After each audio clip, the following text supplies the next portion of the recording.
Are you tired of being short in vrfs?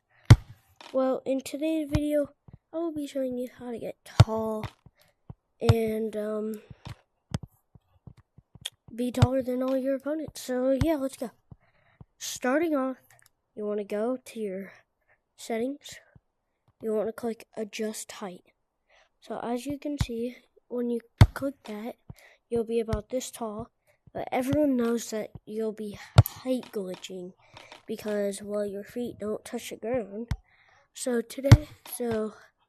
here's how to make your feet touch the ground. So first you want to open your menu right here, whatever you want to call it. Click recollaborate. Click standing. Don't touch the floor because as you can see, you cannot. So click skip. Next. And now just do this pose. And then once you load back in, your arms will be really long and you'll be super tall. So that's how to get tall in vrfs. Hope you liked the video and please subscribe.